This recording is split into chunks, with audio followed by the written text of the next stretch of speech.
Me too. I've never done a podcast. I've done one, and like I felt exactly this nervous before I started recording that one too. So I think it's just like par for the course. It's so weird because I talk on the internet like every day, but right. But there's something there's something about Twitch that's like so impermanent that this is just like, I don't know. That's true. Like everything disappears eventually with Twitch. Yeah, if I say something dumb, it's immortalized now. God. All right, let's talk about movies, though. Welcome to Monster Masquerade. I'm Faye. And I'm Mint. It's a show where we talk about terrifying things in a not-so-terrifying way. Yeah, this is a good movie to start with, in my opinion. And we're friends. And we've known each other for like, I don't know, a year, a little over a year. It's been way longer than a year now. Has it? Time. It's been like 2 or 3 years now. Has it? Yeah.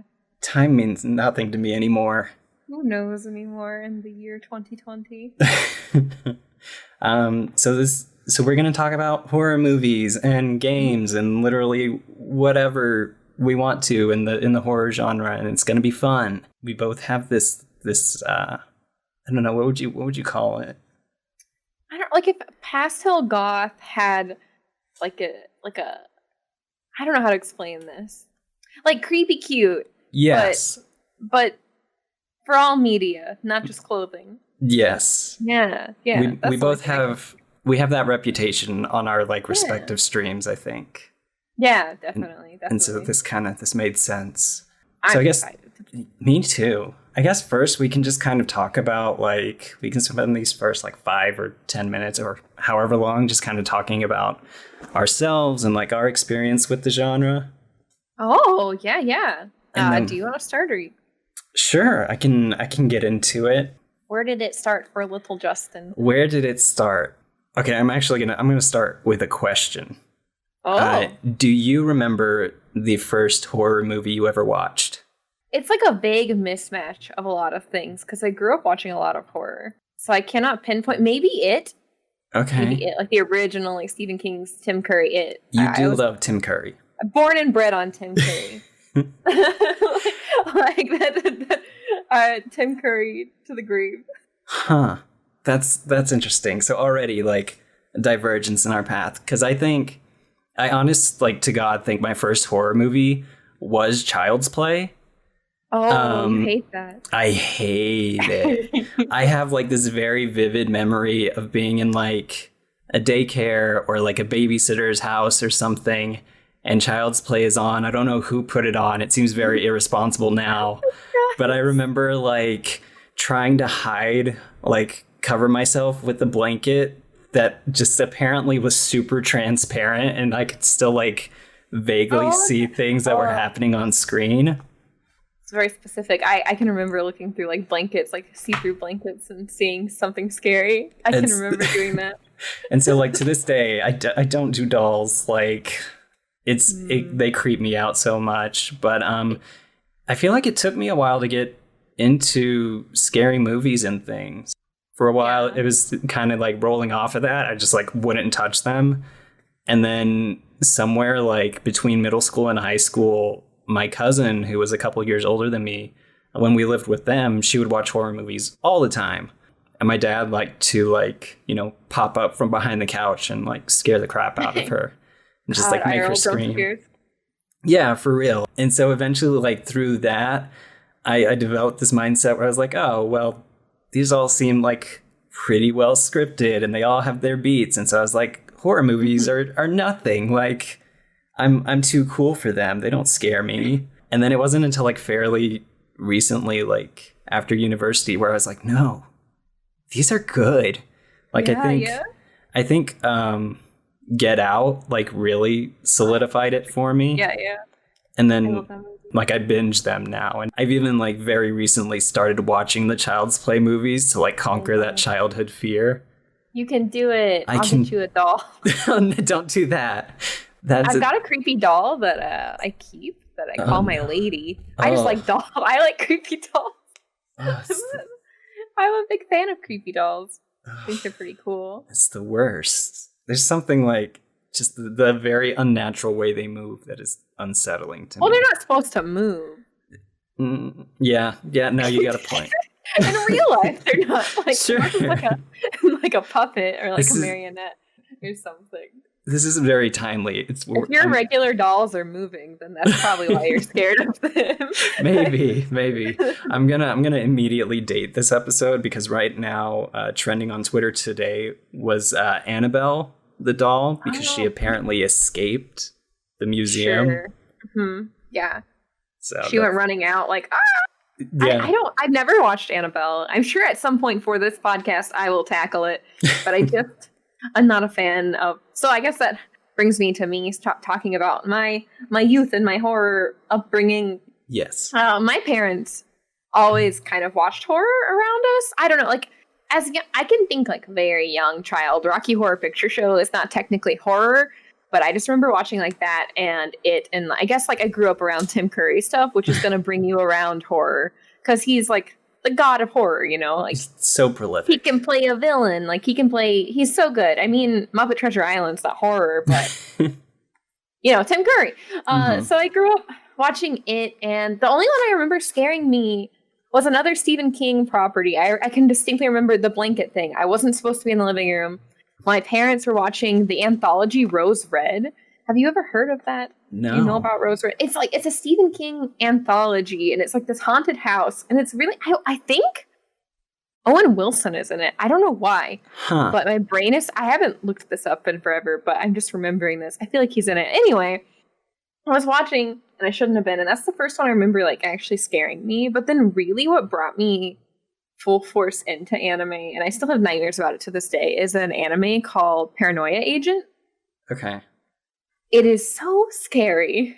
It's never heard of it. Psychological horror anime, and it is very scary. It's very good, but it's very scary. And that's just kind of like, ever since then, I just watched all types of horror. But I am not a fan of like jump scares because as a kid, horror movies and like scary stuff didn't really scare me so much as loud sound. That makes loud sense. Sounds and big machines and like cars and stuff. Those scared me. I was scared of Thomas the Tank Engine, you know, but not of horror films. So it's kind of a weird trade-off. But yeah, that's where I got started. I just never stopped. I think I kind of took like a break in watching newer horror until the Babadook. And then that like swung me back into it because it's such a good movie. I have not seen that one, but I know he, like Tim Curry, is also like a gay icon or something. Oh, yeah. I guess he did end up being. But yeah, that's where I got started, and I just kind of never stopped. I've always wanted to be a goth, always, but I can't really like afford it, so I just wear like sweatpants and stuff, you know. Right. You want that classic Hot Topic vibe. Oh, yeah. It's interesting that you mentioned like jump scares, because I think that was also something that like put me off from it. Yeah. Because like it felt so formulaic after a while. Like even to this day that like jump scares don't do it for me because I've watched so many now that I'm like, oh, it's gonna come in 3, 2, 1. They're just so loud. They're so loud. I do. In high school, we watched. This is probably like my first misstep back into horror. We watched The Conjuring with a group of friends, and I fell asleep. I fell asleep, and then I woke. I got bored. I don't know. And then like the thing that woke me up was when she's like on top of the little wardrobe thing. I've never seen The Conjuring. Nothing in that series, the Annabelle Conjuring universe, have I seen. It's a mess. Yeah. I had so many people be like, you like horror, watch this. And I'm like, I don't know. I mean, it's probably good, and I'm sure people like it, and people might listen to this and be like, what? I like those. And that's totally valid. But I just can't deal with jump scares. Yeah, no. They're so loud, and they make my heart rate go way up. I feel like we're going to come away from this series with like 1 or 2 hot takes. Oh, yeah. I've got so many hot takes, but it's fine. All right. It's because that's what you get for like in like psychological horror more. you come across kind of like a only this horror, but the jump scare ones sell, that's why they keep making them. Yeah, well, especially like if what got you into horror again was anime, like Japanese and Korean horror is so different from American. Oh yes. Yes it is. And it's so psychological that it's like unsettling. Yep, and that's what got me back into it. That's the appeal. I think we can go from that into our topic for today. Crimson Peak. Yes. Yes. I am so excited to hear your thoughts. I really enjoyed the movie.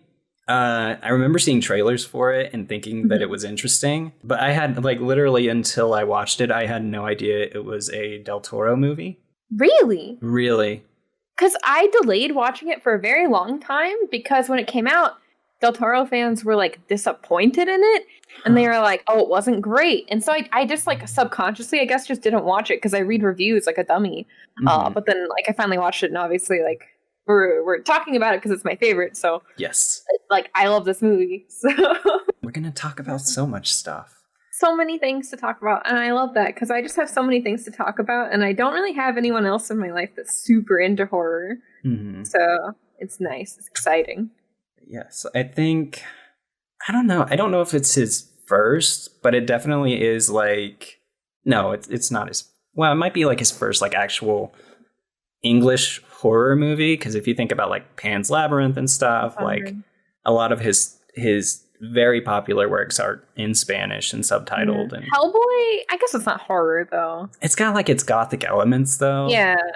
Which is still Del Toro flair, but this is like a true like romantic horror. So pretty. I love this movie. What were your expectations going in, and what did you feel like did you enjoy it? Like what did you expect? Did you expect anything? So I didn't know what I knew it was Tom Hiddleston.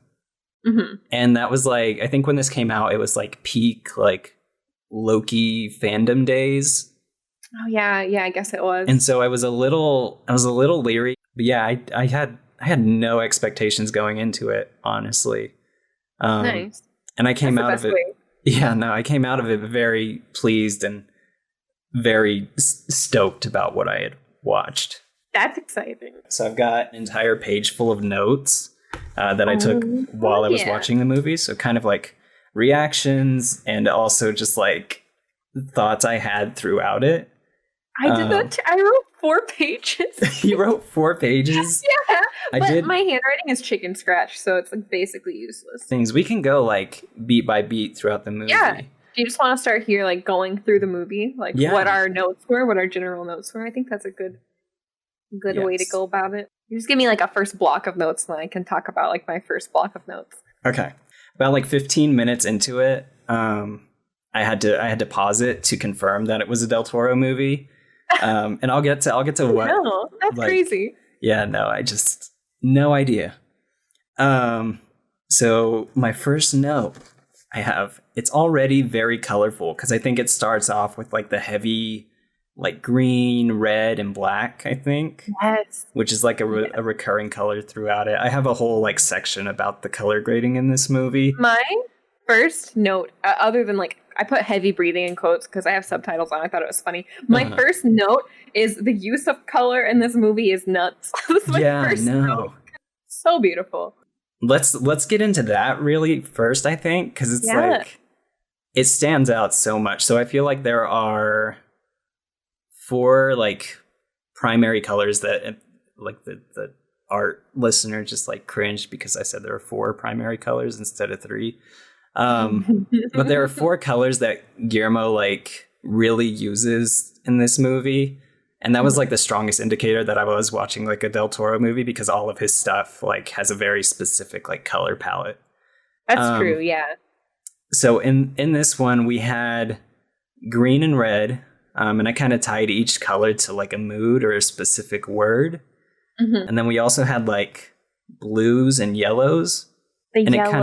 It kind of broke the movie up into like specific sections. It did. So like the green and red, everyone I have next to it, everyone is so posh, which like green and red are complementary colors. Green can be like the wealth, the envy, like all of that stuff. Yeah. And I think of the like jealousy. I think you find Lucille in green a lot. Yes. A lot, which is obviously like and so that's she's jealous. Yes. And so like that's for most of the horror scenes, like it is those two colors.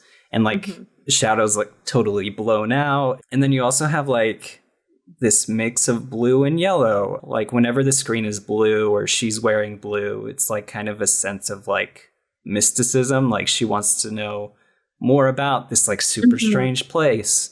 And then the yellow, like that one especially stood out with the with her doctor friend. So yellow is just like straight up like mystery, like who done it. I also find Edith wears a lot of yellow, which I think kind of is a really, her next to Lucille is like a huge contrast because she's in bright yellow. She like has this dog. She loves butterflies compared to like this woman who's like, death, moths. Like, you know, so I think it's like a very in your face, but still good way to be like, she's wearing yellow all the time. Like mystery, but also wholesome. Like she's a good person. So it's very nice. And then also I put just like in terms of style, it's like in the beginning especially, it kind of dies down towards like the middle and end, but they love those like really kind of stylistic and kind of cheesy transitions. It's almost like Star Wars, like star wipe type stuff. And so like every time that happened, I was just like cracking up. I was like, what is going on here? I really like that choice. It makes it feel older even. A little bit. Yeah, I guess so. Cause it's like, yeah, I guess you would have had to with like, Nosferatu and like all of the things that influence his work. Like you can tell he's like wanting to go for like classic romantic ghost story. And that's what I guess I can talk now about the first ghost encounter with her mother. Yes. It's like I think that's the only ghost that's in all black. I guess because of like mourning and death and she died from the was it the plague? I didn't take a note of that actually. She died from some kind of cholera or something. Oh, something like that. They called it like a not black lung, but like a black cough or something. She got one of those illnesses everyone was getting back then. Yes. Before the like cleanliness was, well, I would say to current standards. You know, I guess maybe not. Her dad had a very fancy bath. He knew. Yeah, they were well off. That was one thing that kind of confused me throughout. I was like, what determines how the ghost looks? Because it's not like how recently they died. Because her mom would have been like not too long buried, and she's already like skeletal.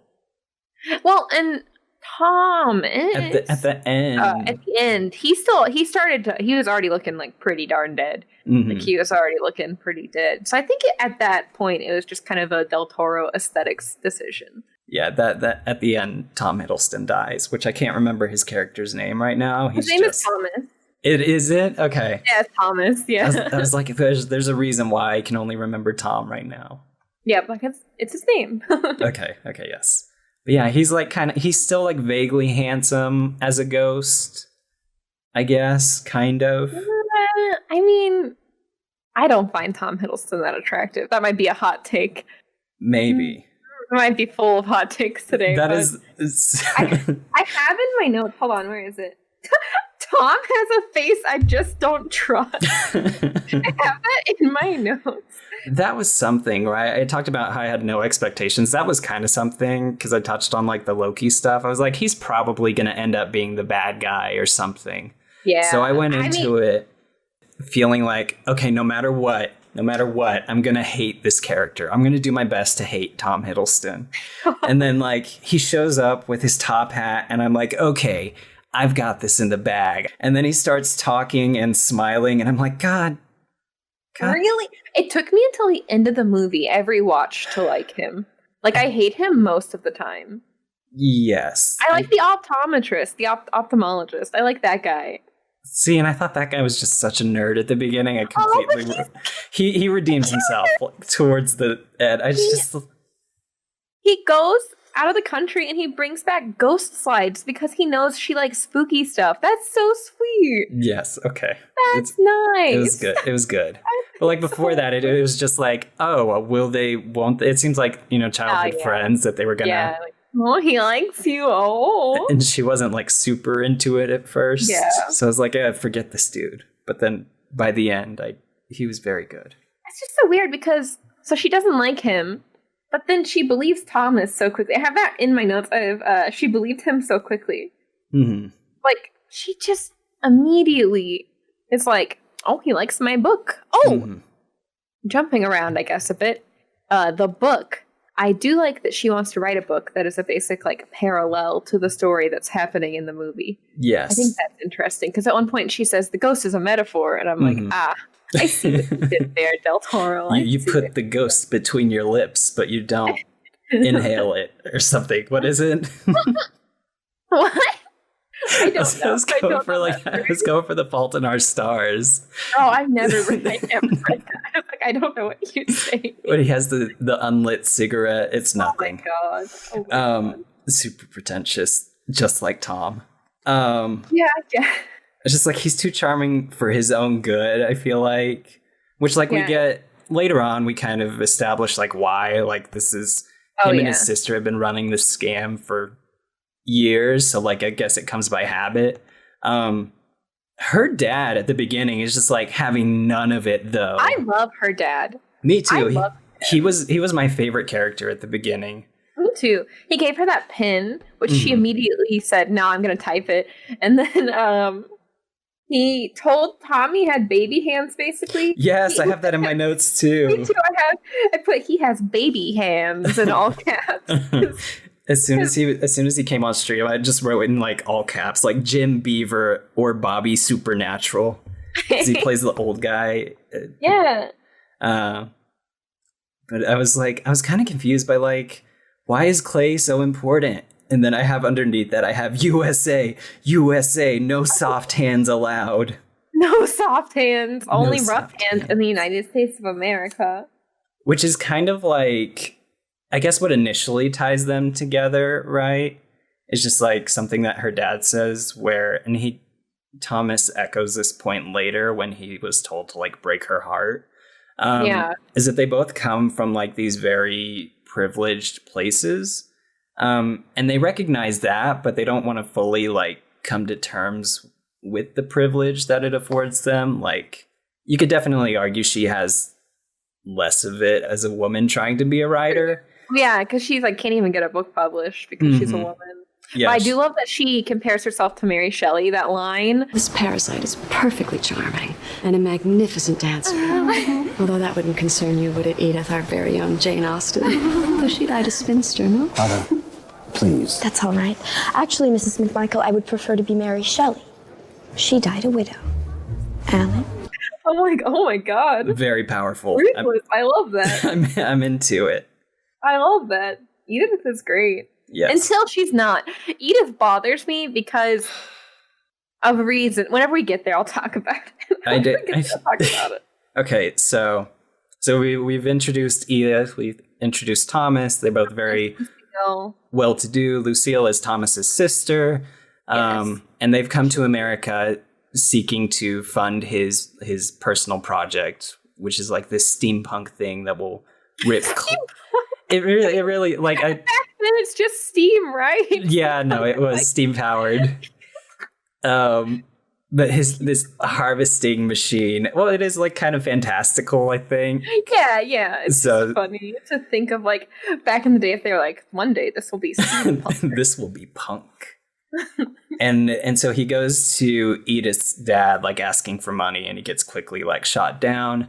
But they're still like going to all these social events, and there's a dance, and she doesn't want to go. Yeah. Until he shows up at her door, like soaking wet from the rain, and he's like, "Please come to the dance with me." But what's important is before he shows up, the ghost comes back. Her mother's ghost comes back. Like, okay, come on, Edith. Ghost shows up, wiggles your doorknob, says, "Beware the Crimson Peak." Clayman shows up literally right after. Like, those have got to be like red flags, right? Yeah. Well, I don't think flags even. I don't think they say those two words until they're like in the other country. No, it's much later on. But come on, red clay on a hill. Yeah, no, it's not great. She's kind of like, she goes back and forth on whether or not she trusts these ghosts, which is, I guess fair. It's valid, yeah. Like, okay, I could just be hallucinating. Yeah. There's no way. But I wrote in my notes, ghosts don't need to use doors, lady. Because she closes the door and she's like, I'm safe now. And then it goes through the door. And it's like, yeah, it's a ghost. Yeah. Some of these ghosts are very polite, though. It's like you shut the door and they're like, oh, okay, I'll come back later. Yeah, I like the ghosts a lot. Yes. I'll talk about that more when we get to the more ghosty part. But yeah, I like the ghosts a lot. So yeah, they go to the dance, and there's this like very hoity-toity like rival family who is like hosting it. Oh yeah, which was like is an interesting like starting point that kind of just falls through after a while. Hear about them again? Yeah, and so they're like, oh, you have to dance with the host's daughter, like she's of marrying age, and he's like, nah, I want to dance with you. Edel? Edel? Edith won't blow out the candle while dancing. Yeah. Which is very... There's that whole candle scene. It was very cool. And that's where we like really start to get like those like green and red like hues starting to mesh together. And his sister is just like watching in the background playing piano like very suspiciously. In that scene, she's wearing, I think, all red. Yes. And Edith is in all white, which I think is very interesting color dress choices. Also, I love the costume design in this. I wrote down here, did they win an award for the costume design? I feel like they should have if they didn't. I'm going to look it up real quick while we talk. Okay, go for it. So yeah, they dance together, and then she starts to fall for him, and that's where like a lot of the conflict with the sister comes in. Well, yeah, because he's like, why do you like this girl? She's like, she's too young. She has family, blah, blah, blah. So we get the feeling that they're up to something like very quickly, but we don't know like what necessarily. And then they start hanging out all the time until dad calls Thomas into his office one day because he has hired a private investigator. They didn't win an Academy Award for the costuming, by the way, which is crazy. Yeah, they hired an investigator. Yes. And so he comes back with all the information that we find out later. That was another thing that's kind of unclear throughout the beginning, is just like how much time has passed. Because it's like, I don't know, it feels like like over the course of a weekend, but like with all the cuts and timing and stuff, but also like seasons are changing and butterflies are being eaten in extreme close-ups. Oh, by the ants. Yeah, that was unsettling. Yeah, that part was weird. He has this investigator who comes back with like a manila envelope, and I had my notes there. I was like, is it a birth certificate? Like what is it? I forgot about this. So like right after that, I think is the scene with the slideshow with the ghosts. Yes. Yeah. And they're being a little flirty, but also she's like, I'm with Thomas right now, so like I'm with Tom. Chill out. And so I put I don't trust the doc, like EYE, like I don't trust the eye doctor. You didn't trust him, really? I didn't try. I thought he was up to something at first. Like I just thought he was like he was very cautious about the British people. He was like, I don't know. Also, side note, I'm looking up that actor, and Doug Jones plays Edith's mother's ghost and the Lady Sharp ghost. That makes sense. Of course he does. But anyway, I just saw that. They work together in literally everything they've done. Yeah. So he tells Thomas, like, all right, I have this information. Like, you're just here to get money from us. Like, I'll give you the money, but you have to leave my daughter alone. You have to get out of the country. He says, like, I have train tickets for you, like for tomorrow morning. Get out of here. But first, like, in order for you to get this money, you have to break my daughter's heart. Oh, it's a party. It's like a dinner. They're having like a dinner. Yes, that's right. And he stands up and he's like, hey, me and my sister, we're leaving tomorrow. Like, thanks for hosting us. And so she, like, understandably gets upset and is like, you were just going to leave? And he's like, oh, I read the rest of your book. And, like, verbally assaults her, basically. Like, yeah, he's like, "You're so mean." It's so mean. I advise you to return to your ghosts and fancies. The sooner the better. You know precious little of the human heart, or love, or the pain that comes with it. You're nothing but a spoiled child. He's like, this is all flowery nonsense, and he is like, essentially like tears it up in front of her. I don't think he actually does that like physically, but no, because I think she like slaps him. She slaps him, and then it's like done. Ooh, but Thomas, he can't get rid of her. Can't get her out of his mind. He writes her a secret letter. Mind. His pocket, more likely. Yeah, no. So he writes her a secret letter that was like, essentially, very smartly, I would say, like saying like, your dad paid me, like I didn't want to do it. Yeah. But, like, I've got to go. And so she like runs off to their hotel room and like can't find him. And then she turns a corner and there he is. Oh my God. It's not too late. Meanwhile, or like intercut with this. Yeah, like right before this, kind of. Yeah. Do you want to? It's before this. Do you want to talk about this part? Yeah. So I hate this part.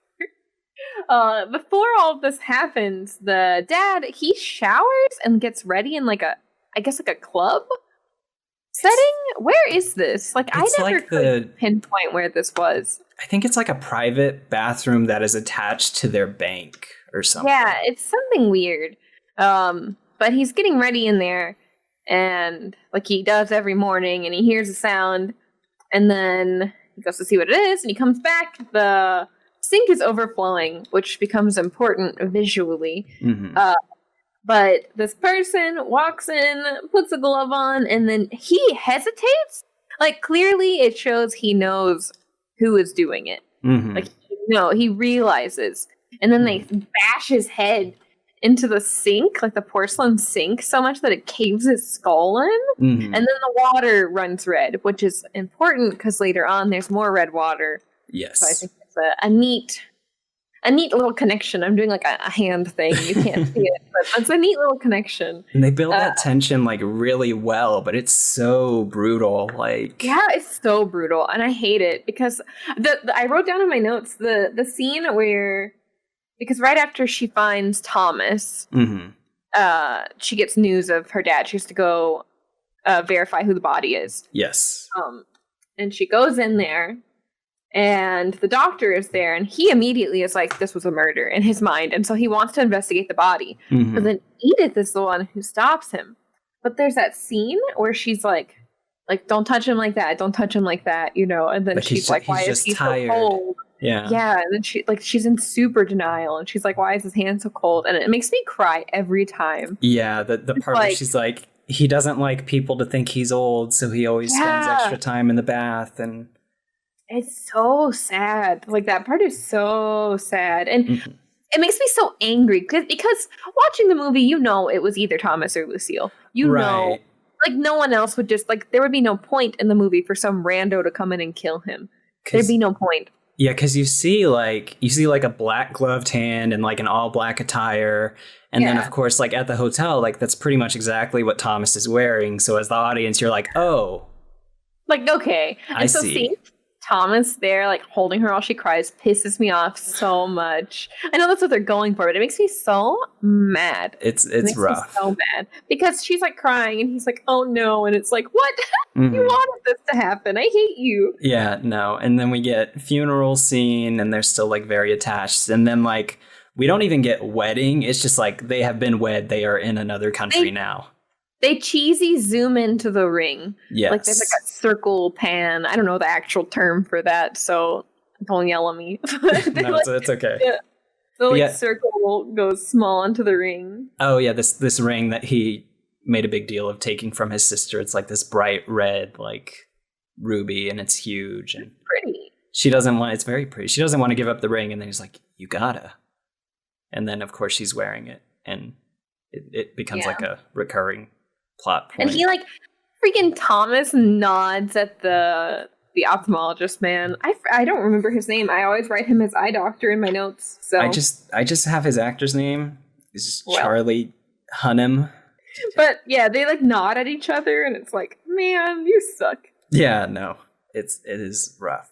So they're at their estate now, locally known as the Crimson Peak. The ground bleeds, the house bleeds, the pipes bleed, that like red clay, and it's, why would you want to live there? Yeah, no, it seems awful. But in the winter when it snows, like they get snowed in every year, and then the clay like bleeds up from the ground, and so like it looks like there's just blood everywhere. Yeah, when they get there, it's not though yet. Not yet. It's just normal ground. Mm-hmm. So she's unaware that it's quote Crimson Peak. So they get there, but what have alarmed me is when I walked in the house and he's like, "Oh, there's nothing wrong. There's a hole in the ceiling." Yeah, no. I was watching this. I watched this with my boyfriend, and we were watching, and he was like, "Oh, the ring like is magical and keeps her from seeing that the house looks like this." And I was like, "I don't think so. I think she's just okay with a hole in the ceiling." Yeah, no, because it's like that's I where wish we. that's what was happening, but no, like this is where Edith bothers me because, come on. She's still mourning. She's being gaslit by this dude. Yeah. In that introduction scene, we are still like very like full blue. Like everything is magical. Like yeah, she's like, "Oh my goodness!" Like I'm wow, wedded. House with this weird man and his weird sister. But there's a dog, and it's the dog. It's real cute. I love that dog. The dog does not die. We can confirm that. Can we confirm that? I guess spoilers at the very end. My last note is, "Where is the dog?" When they leave, there is no dog. I think it was just like hiding after a bit. Yeah, maybe they take it with them. I would like to. They have to. I would, yeah, let's imagine they take the dog. But I also have my notes here, do not murder dogs, because a very interesting part is, so whenever they get there, this dog shows up. Yes. She's like, "It must be a stray." And Thomas is like, "Oh no, like no one around for miles. No one lives here. I don't know where it would come from." And so she's like, "I'm keeping it." And he's like, "Okay, sure, as you wish, whatever." And so then she takes the dog upstairs for a bath, blah, blah, blah. We'll talk about that scene later. Yes. But then it pans to them being Thomas and Lucille downstairs talking about the dog. And he's like, she's like, "I thought we murdered that dog." And it's like, oh, so immediately you know, like, something is up. Well, and then sure. like, I have in my, like, the groundskeeper, like, almost ruins it immediately. Because he's showing up with his, Thomas is showing up with his blushing bride. And he's like, "Have you met my wife yet?" And he says, like, word for word, "You've been married a while, sir."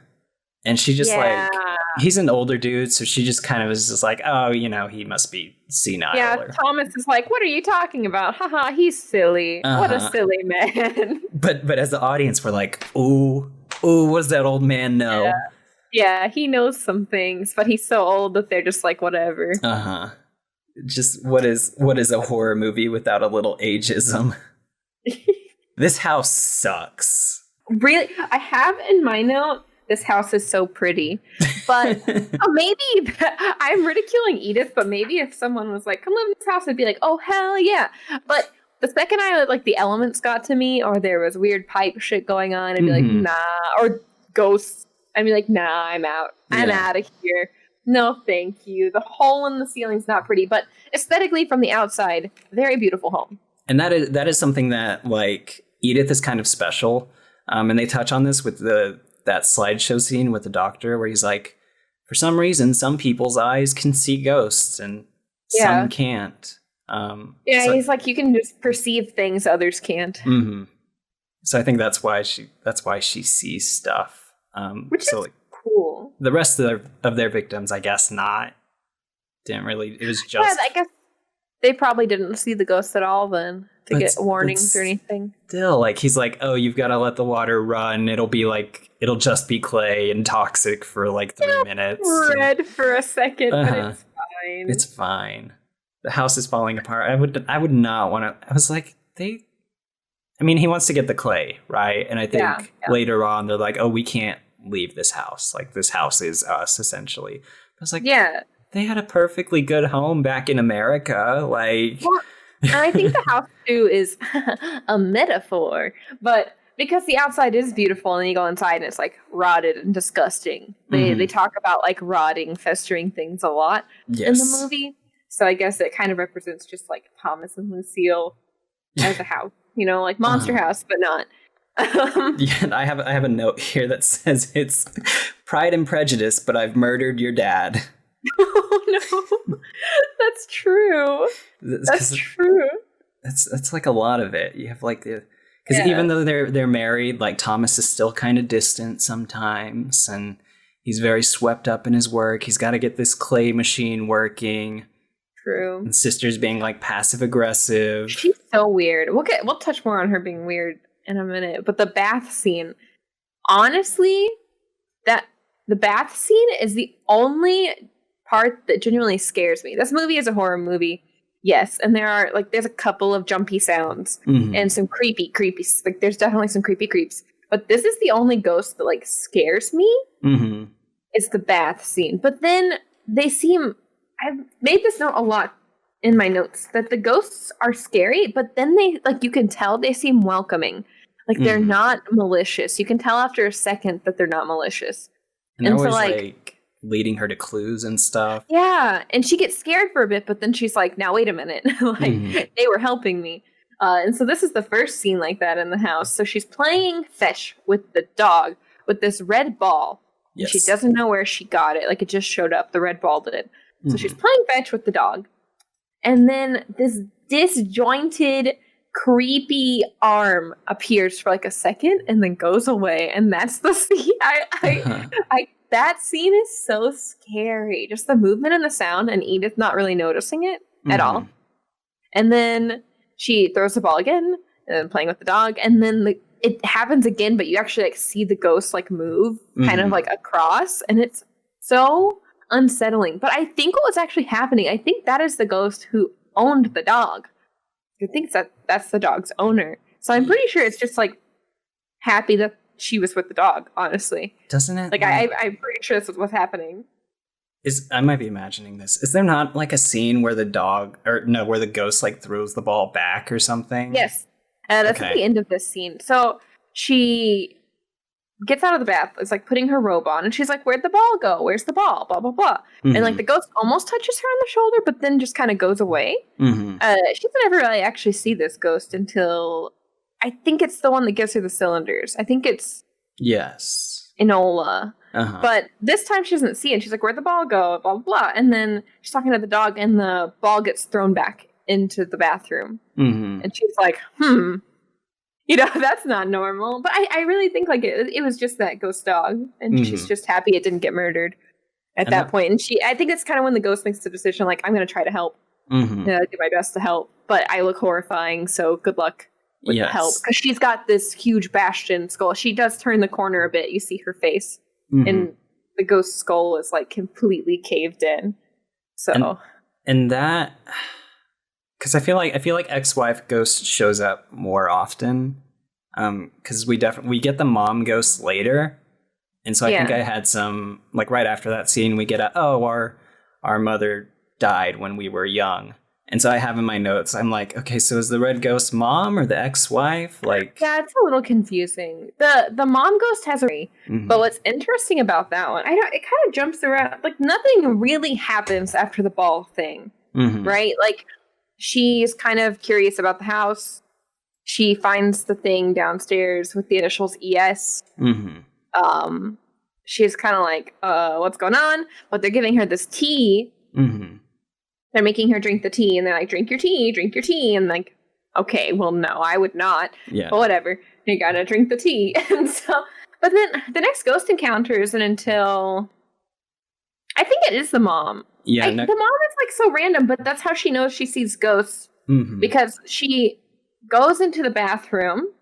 There's a woman in the bathtub with a huge like meat cleaver in her head. And she says, leave. She says, leave. And she goes and screams about it. Like, she's like, oh my God. Like she's screaming, you know, she's like, I need to leave, blah, blah, blah. And she tells them what she saw. And then whenever Thomas and Lucille are walking away, she's like, how did she know about Mother? So that's before they tell her that their mom died in the house. Yes. And we have like, after the ghosts are like initially introduced, like we kind of forego like the horror for a little bit. And we get a lot of that blue and yellow because it starts to like intercut with the eye doctor, like following up on the research. And like his scenes are just like pure yellow.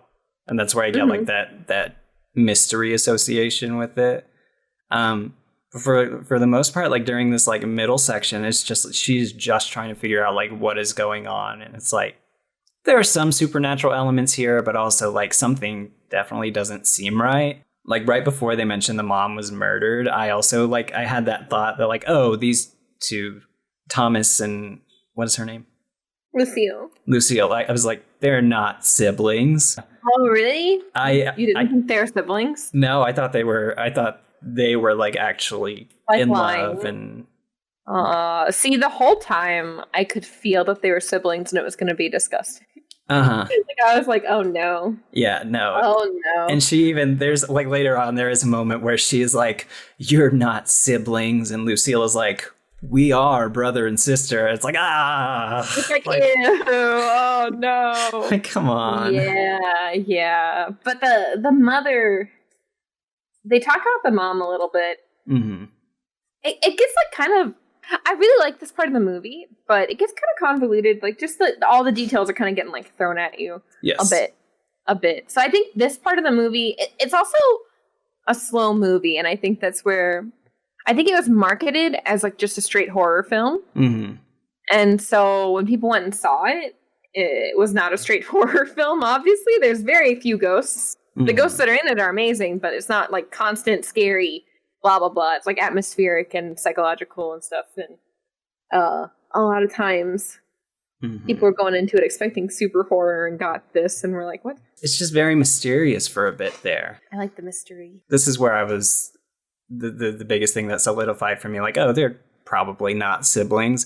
Is she kept like asking him. So like this entire time they've been married or whatever, they haven't done the deed. They have not had she sex. Asks her, she's like, she shows her a book after she talks about her mother. And she's like, oh, the pages have like secret, like nudie scenes on them. She shows her and she's like, oh, but this wouldn't shock you now that you and Thomas have had sexual encounters. And she's like, no, we haven't. He was respectful. And she's like, oh, darn. She's like constantly like asking and pressing, like, have you guys done it yet? Like, have you boned down? I have. It's so weird. And so I was like, oh, okay, so they're not, they cannot be siblings if she is like this adamant that they, I was like, maybe she just wants like, because the ex-wife, you find out, had a baby. Maybe Lucille wants her to have a kid so that they have even further claim to whatever her inheritance is or whatever. That is not the case. I wish that was the case. I wish. No. A way less creepy case at that point. Yeah, no, it turns out to be much creepier and much more jealousy filled. And then after all that weirdness, there's another ghost scene. Yes, that's the film thing. She stands in her room with her hand out. And she's like, if you're here, talk to me. Do something. And it pulls her to the ground. But she ends up finding these cylinders in the hallway that the ghost leads her to. And she's like, oh, what could these be? And like hangs on to them. And then at some point she asks Thomas, she's like, has anyone died in this house? And he's like, oh, it's an old house. He just he tries to downplay it, like you said, with the, like, this house is hundreds of years old. He's like, oh, it's old. Of course people have died in it. And she's like, yeah, but violent deaths. Because she's seeing ghosts with like smashed in skulls, things like that. But then that's when they leave, right? Oh, yeah, because she's freaking out. She's freaking out. She's also coughing up blood, which is important. She's coughing up blood.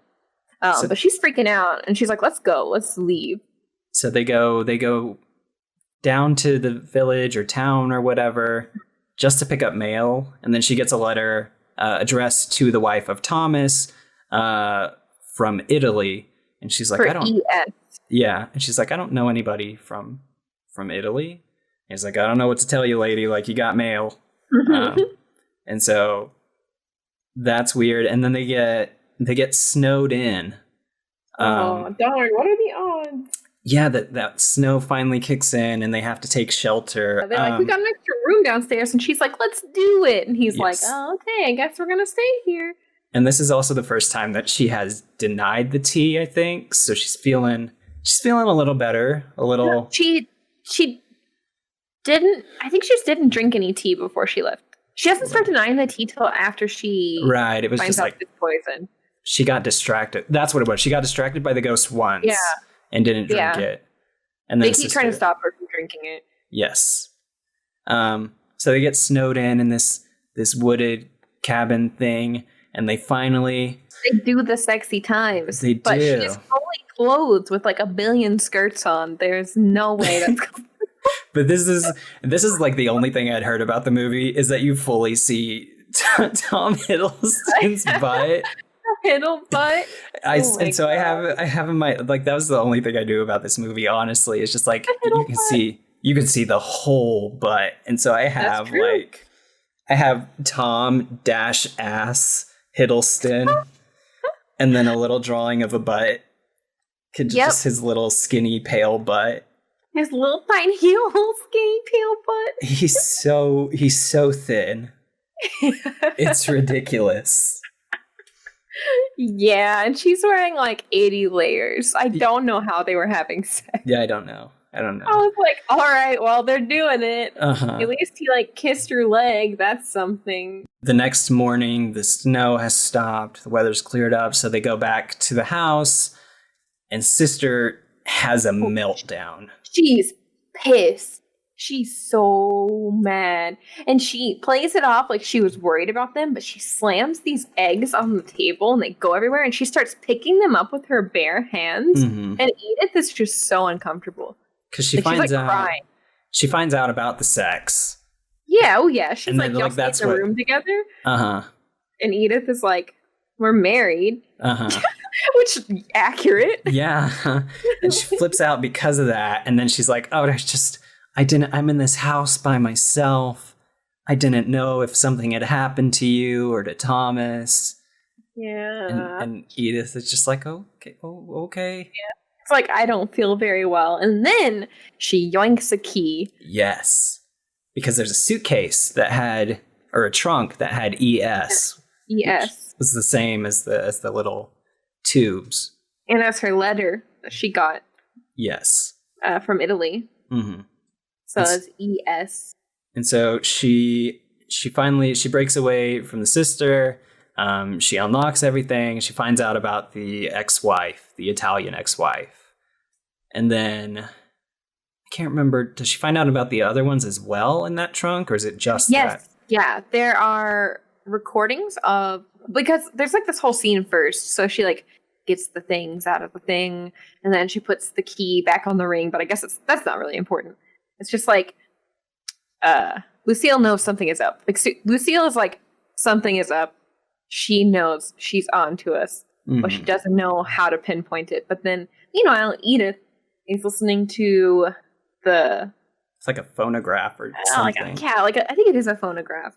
And there's like one for each of the wives, but Thomas is on there too.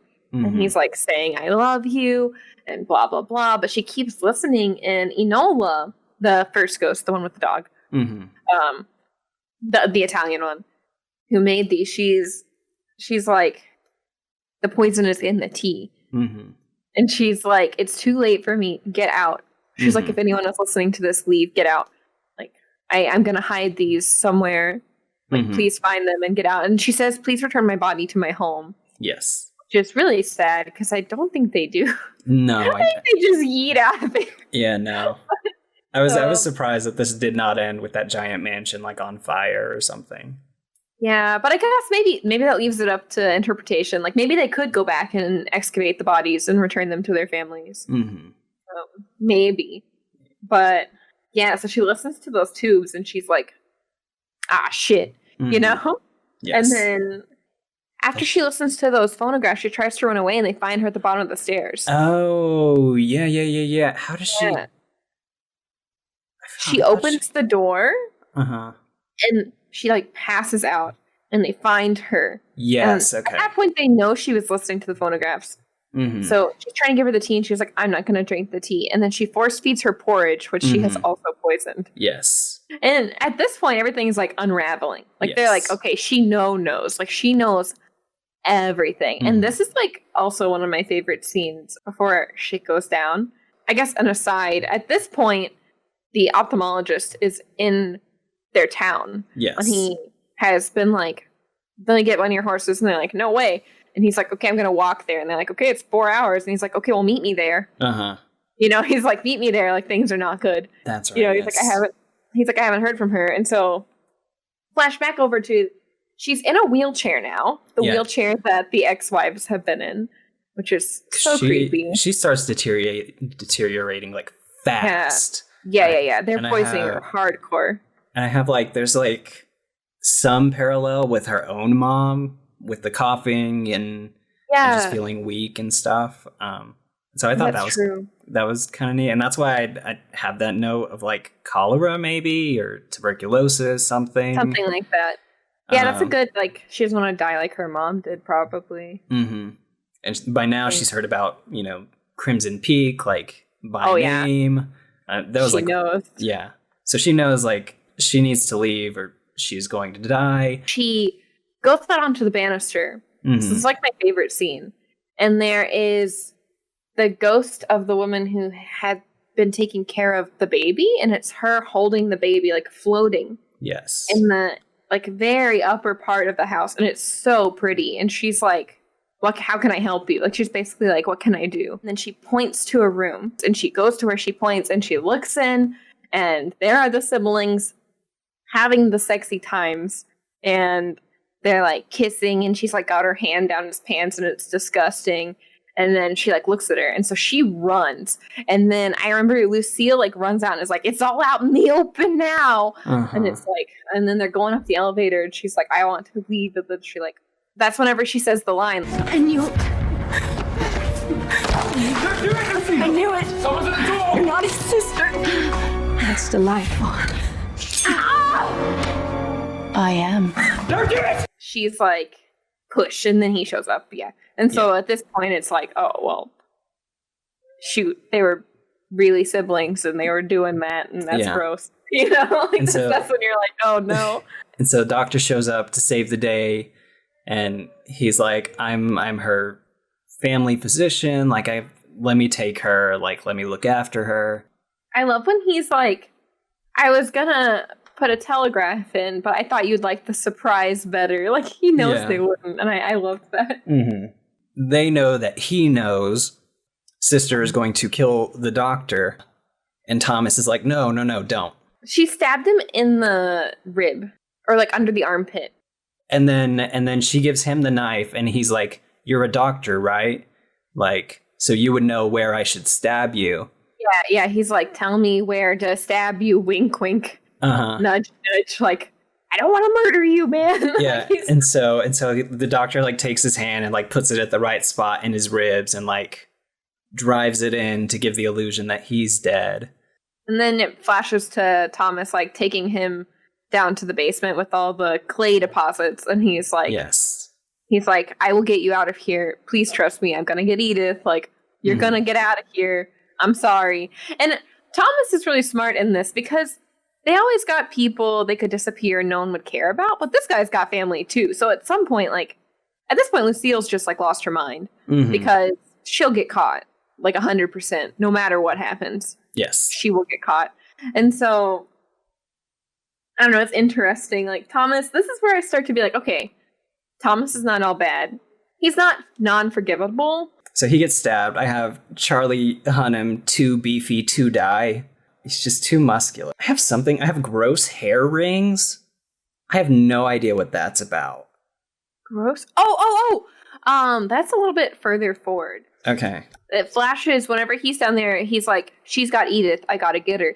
And then it goes to Lucille having Edith, and she's trying to get her to sign the papers because they can't get money. She's dead, and there's no signed papers. But she cuts off a piece of her hair and braids it while she's talking to her, and has a drawer full of rings of hair from all the women they've killed. That's right. Scary. That's so creepy. Okay, so this is where you really get the like, oh, she's crazy. She is unhinged, and we find out that like she is the one who like definitely killed the mother, because I think the doctor has like a newspaper or something that's like daughter sent away to boarding school. Because they basically like hid her afterwards because they had that money and influence. Yeah, the doctor points that out before he got stabbed. Yes. He's like, I think you got sent to a different kind of institution. But it's also where Lucille reveals that she is the one that murdered Edith's dad. Yeah. Which is horrible. Yeah. So we were misled just because Lucille was in the suit. Women can wear suits too. Feminism. Women can put on a suit and murder someone as well. In fact, I will strongly suggest that more women wear suits because wow. It's a good look. Yeah. It's a real good look. Not on her. There's like too much. Bad time to be like, yes, Lucille was sexy, but I did write in here a lot of times that I want to dress like Lucille real badly. I love her clothing. So, yeah. Like there's Lucille bad. Her fashion choice is good. That actress is amazing. Yes. Everybody does like a very good job. Yeah, she's in Interstellar as well, which is also a very good movie. She's just a good actress. She does such a good job. It's actually the first movie with Tom Hiddleston I've ever watched. I'm not a big Marvel fan, and I thought he did a great job. He did a good job. Very believable. Going back a little bit, I forgot a note that I wrote down. The scraping of the spoon on the bowl was very significant to me for some reason, and I don't know what it's supposed to represent or what. She's feeding Edith porridge. This is like way back. Yes. She's feeding Edith porridge, and every time she gets a scoop, she scrapes the spoon on the bowl and makes a horrible sound. And why is she doing that? She talks about like having to take, because her father was like a drunk. Yeah, she had to take care of her mom. She had to take care of her mom after he like got super drunk and like curb stomped her leg or something. Yeah, broke her leg in half. Yeah.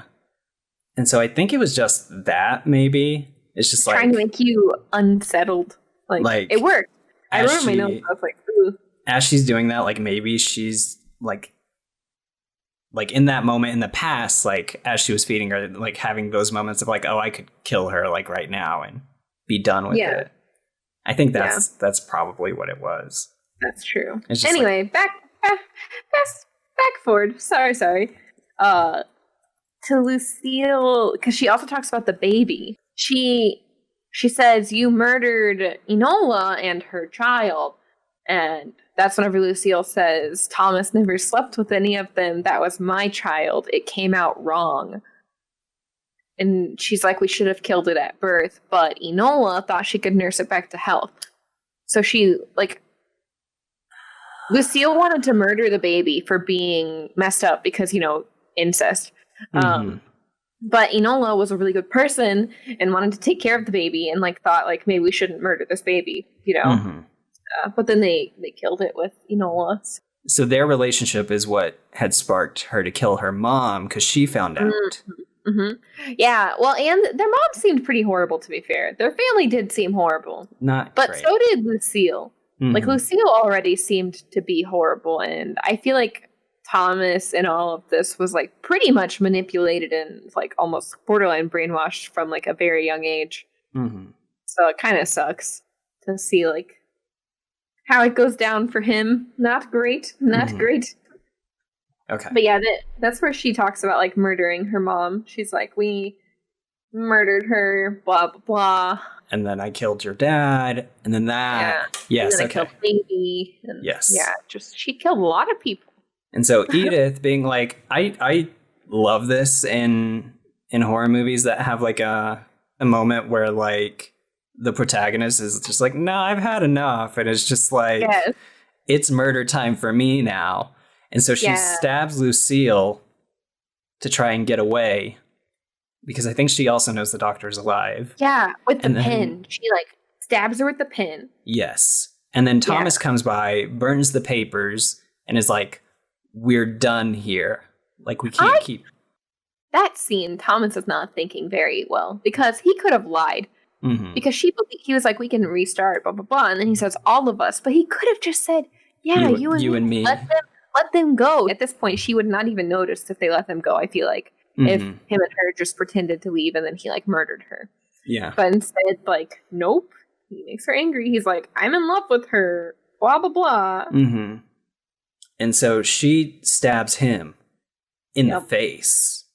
Yeah. And then we get having a bunch in his chest. Yes. And then pretty brutal.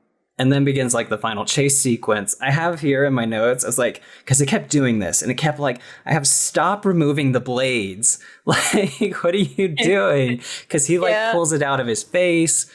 The doctor, I think, pulls it out of his ribs when he's down there, or she helps him pull. Leave them in, like, so they can't use them. Just stop doing that. You're gonna bleed out, and then also they have a weapon. Like, it's so. Ugh. Yeah, I don't know why they kept removing the plates. That part was frustrating. They go down into like the clay room, but there's a scene where Lucille like runs down the stairs, and you can see her like velvet green cape, which I think is like, and it like flurries, and I think is like a very good like maximum jealousy. Like like she's ready to she's gonna murder this lady. Like she's done. Mm-hmm. You know, she just murdered the only person she ever loved, and like she's done. Mm-hmm. And she runs down there, and they go down into the room with the clay, and she knows Edith is hiding down there waiting for her, and she pulls out from underneath the floorboards the meat cleaver she murdered her mom with. It's like all rusted and yeah, it's gross. And she's like, I kept a little thing from Mother, and it's like, oh, she's unhinged. Yeah. And then they have this scene where they're standing across from each other, and she goes like, she growls at her, like she's like, "Arr, arr." And like it's so scary. Like I'm like, oh man, like oh no, like she's scary. And then they run out into all that snow, and it's so pretty. Yeah, because I think she realizes like I can't drag Doctor out of here right now, so we've got to like deal with this first. I gotta duke it out. And so they're like fighting. She picks up like a snow shovel at one point. I did like go back and rewatch part of that scene like right before this, because I was like, I remember that being very cool and standing out. She's like, you'll have to kill me or I won't stop. She's saying stuff that like, love is this evil thing. Love she's made like me monstrous. Yes. Yeah. I have here the real monster was the love we found along the way. Ew. And then a little crying emoji. And then I have a note about the bloody snow just looking so cool. It's so cool looking. And then the scene where she's like, either I'm going to kill you or you're going to kill me. And then she's like, what would Thomas say? You know, like turn around. And she turns around and it's Thomas's ghost, and she sees it. Yes. She sees Thomas's ghost. And then she turns back around and I won't stop. How dare you kill me? Or I kill you.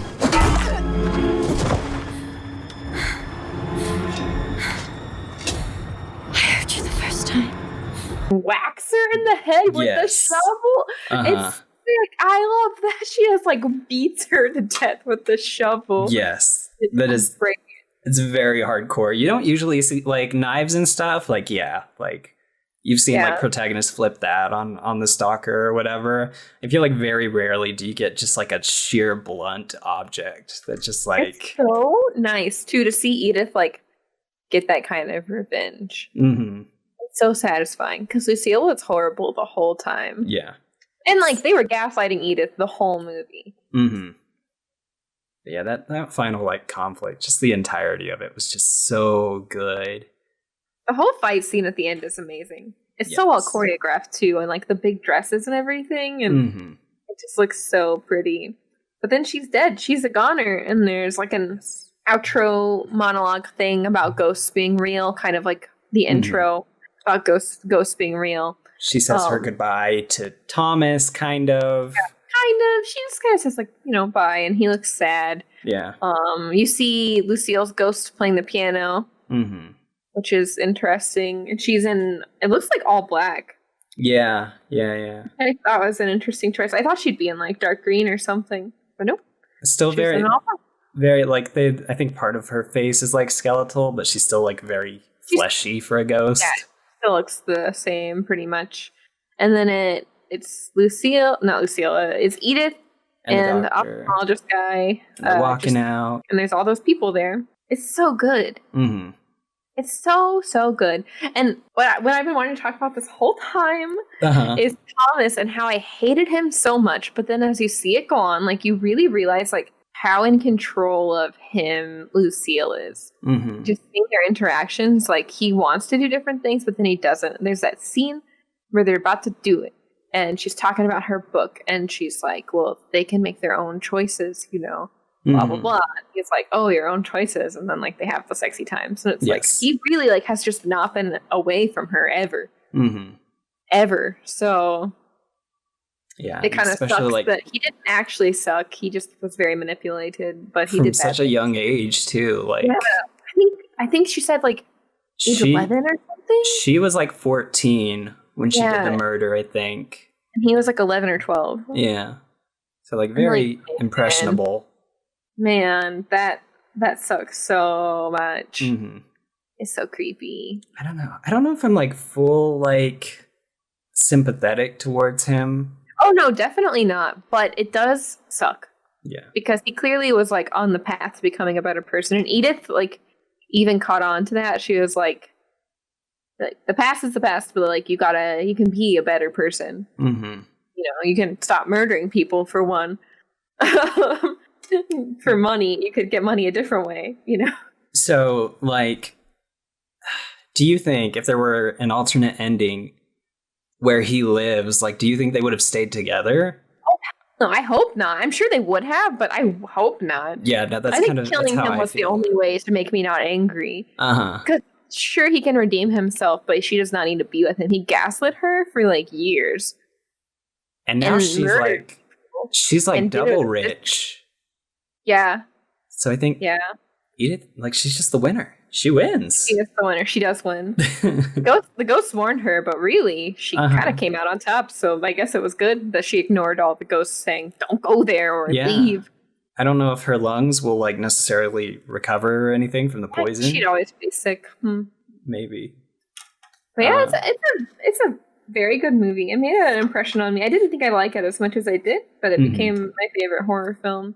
Just because, like, yeah, Edith makes stupid decisions, and, like, some of it is kind of slow, but the ghosts, the monsters, I guess we didn't talk about that too in detail, but the monsters are so cool looking, as always with Del Toro films. Yeah. That first ghost is amazing. The mom with the cleaver is amazing. The only ghost that's weird is the hallway ghost. That was CG. That was a weird looking ghost. I think I don't think I like that that's one. maybe why it's like not as popular as some of his other films, because it's like it definitely does still have that like care and attention to his monsters that all of his movies do, but they kind of take a back seat after a while too. Yeah, well, and I think as far as storytelling goes, they had to, because they were just there to help her escape. So once she has all the information she needs, there's not really an information. There's not really a reason for them to show up, right, anymore, because. Like they helped her, and like they can. I put in my notes, like, I like to imagine all the ghosts cheering, like whenever she whacks her in the head with the shovel. Like, I imagine like that was pretty freeing for their spirits. So I'm sure they were like, thank God, you know. And there's no real explanation behind, like, you know, with other ghost stories, it's like, oh, they have unfinished business or whatever. Yeah. Like. Here, it just kind of seems like kind of a crapshoot on whether or not you exist on Earth afterwards. Because it's like we never saw her dad after he died, and I'm sure like had he had a choice, he would have been like, hey, daughter, please. Only women ghosts. Now that I think about it. Yeah. But I was telling my boyfriend when we were watching it, I was like, so can the ghosts, like, I guess. They're interdimensional, kind of, because Beware Crimson Peak from childhood is like a very future predicting thing. Yeah. So that's interesting. I'd be interested in like a more in that universe. Like, I want to know more about the ghosts, like more about like another ghost story in that universe would be cool. I could see that if they did like a sequel. It's like the ancestor of Thomas and Edith's child or whatever. I could definitely see that being a thing. Yeah. Well, the child got murdered, right? So, rip. Well, if she got pregnant from their one-time sexy times. Oh, yeah. I guess that could have happened. They don't ever point that out or not. Yeah. That'd be very interesting. I like this one because all the ghosts were so motherly feeling. They cared for Edith. Like, even though they were horrifying to look at, like, they were all trying to help. It's not their fault. They're like dead skeleton people, you know? Mm-hmm. And that may be. I wrote in my notes, like, being a ghost seems hard because they're like, just go use this, listen to these things, but they can't say that. So they're just like crawling around, like going, ah, and she has to figure it out herself. Yeah. And in hindsight, it definitely, like, you can definitely tell it's a Del Toro piece. And I feel like in general, like, he's very good about writing women. Yeah. He's really good at writing women. I've never watched a Del Toro film and been like, oh my god, like eye roll. Because a lot of times with horror, there's a lot of sexism. Mm-hmm. Like a lot of sexism, but I'm still pretty safe watching Del Toro films. Yes, I'm sure we'll cover that eventually. Oh yeah, that's a fun topic. Mm-hmm. Yeah, any last thoughts on Crimson Peak? Just very, very good. I feel like usually when I watch a movie now, I have like a subtle, like, would I smooch this character or any given character in this movie? No. No? Not even Edith? No. Honestly, I wouldn't smooch any of them, but I would probably be best friends with that ophthalmologist man. Yeah. The ghost slide scene was real sweet. Yeah. Like, that was so nice. Like, I was like, aw. Mm-hmm. Aw. I'd maybe smooch, like, Enola. She was cool. She helped out so much. Honestly, the ghost helped out the most. Yeah, you know what? I changed it. I would give the dog a nice, like, little kiss on the top of the head. The dog is so good. So I really hope that dog lives because you don't see it at the end. Yes. So I'm assuming it got out with them. Yes. If not, then we will start a campaign. No one tell us that the dog did not live. I was going to say we can start an online campaign to get the answer from Guillermo himself. Did the dog live? Yeah, I think that'll do it, right? Yeah. So thank you all so much for listening. Yeah. Do we want to give a teaser on, like, what the next episode will be, or? You can, yeah, because it's your favorite horror. Yeah, so we're gonna cover another hot take. Here we go. We're gonna be covering the first Alien movie, which is my favorite horror movie. It is horror. You can't tell me it's not. It's a movie. I don't know if I've ever actually sat down and watched this movie, or if I've just seen it in passing.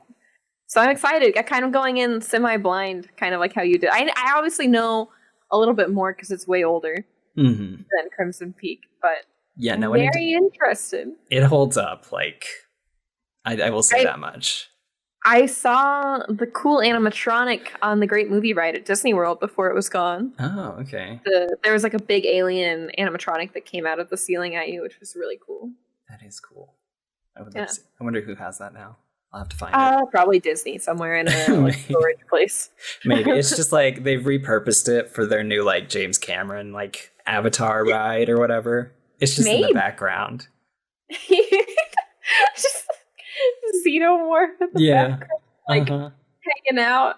It kind of looks like that weird, like, panther alien thing they have in that movie.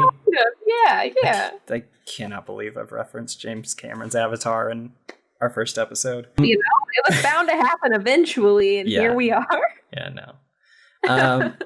So yeah, you can find us on social medias and Twitch and stuff. Yeah, thanks for listening, and we'll see you on the next one. Bye. Okay, bye. You have been listening to Monster Masquerade. If you enjoyed this episode, be sure to let us know somewhere on the internet and consider sharing the show with a friend.